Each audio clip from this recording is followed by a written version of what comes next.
Now, is Australia still worth moving to in 2025? In today's video, I'm going to answer that question. As a Brit that spent over 2 years now living in Australia, I've definitely learned a lot about Australia in my time here and the move from the UK as well. And it's fair to say that a lot has changed since I moved. I moved in April of 2022, so quite a while ago now. Now, to answer it simply, yes, Australia is definitely still worth moving to in 2025. Let's start off with talking about the benefits. Not going to spend too long on this because they're very obvious with Australia. So the weather is amazing. Honestly, why would you not move to Australia, particularly from the UK where the climate is terrible? Being in the sun all day is amazing. Along with that, you get the lifestyle. The Australian lifestyle is incredible. Going down the beach, being outdoors all the time is so good for you, and I love it. As well as this, the wage is better in Australia. Scenery is incredible. You can live in so many incredible cities in Australia. They are amazing. I've traveled most of the country and seen some of the best scenery I've seen anywhere that I've been. And overall, the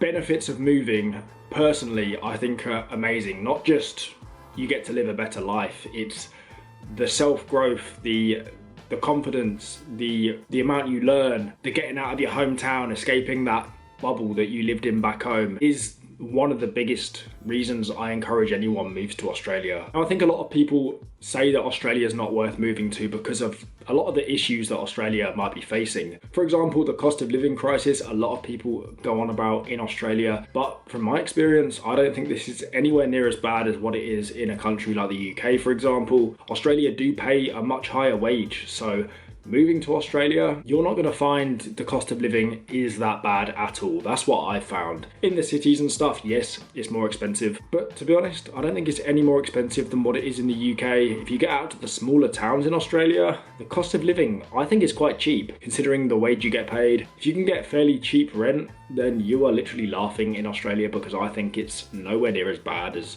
what everyone talks about. A lot of people talk about the country going down a bit of a bad route, whether that be with crime, safety, immigration, stuff like that. But to be honest, from my experience of living in Australia, they're not things that have personally affected me, luckily. And I think when you look at most Western countries, what Western countries aren't being affected by that sort of thing at the moment? For me, in Australia, these issues are nowhere near as bad as a lot of Western countries, particularly when you're looking at the UK, you're looking at Europe, the crime, the issues in that kind of area.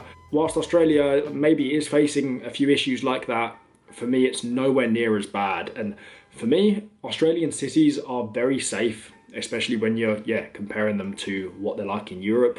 I feel very safe walking around Australian cities, to be honest. It's pretty good. For big cities, there's not many big cities around the world where you can feel very safe. I feel like you can in Australia. A lot of people might be put off by the move to Australia because of everyone saying Australia is full up. Now, the amount of comments I get saying Australia is full, I've seen the recent immigration protests as well across Australia, and people are fed up with a lot of people coming into the country because people say it's getting full. And I think if you listen to the news, it can put you off moving to Australia, because people who are already worried about finding a job and finding a house in Australia, which is one of the main issues I see people face, they might be put off completely with the move because they think it's too full up and it's too hard to get yourself set up in Australia. But again, from personal experience, these things haven't really affected me. Yes, there is a record number of people from the UK moving to Australia, but this hasn't really affected us too much. Everywhere we've been just fine getting a job and a house. You just have to commit to it, put the work in when finding one, and you'll be fine. But I think a lot of people will be put off moving because they think it's full up. But from our experience, it's been all right. Now, is it now or never to move to Australia? I wouldn't say so, but at the same time, I wouldn't wait around. Right now, especially for people from the UK, this video a lot of it is directed at people from the UK because that's where I moved from, but obviously a lot of this can apply for other countries as well. But people from the UK have a massive opportunity at the moment with Australia, and it is that we can do 3 years straight up in Australia without having to do any farm work like we used to have to do. We used to have to do 3 months of farm work and then 6 months to get a third year. Now, that is not a rule anymore. As of July last year, it is not the case. And who knows how long that's going to last. You know, governments can change their mind at any point. Who's to say that they don't?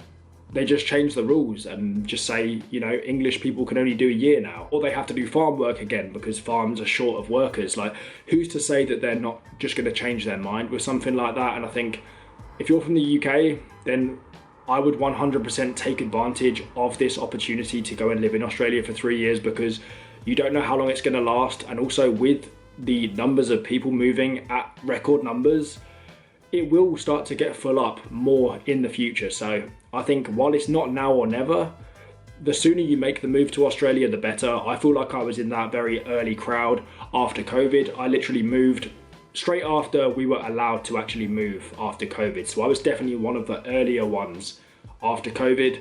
Now everyone is moving to Australia. It's crazy. And like I said, there is massive trends with moving to Australia.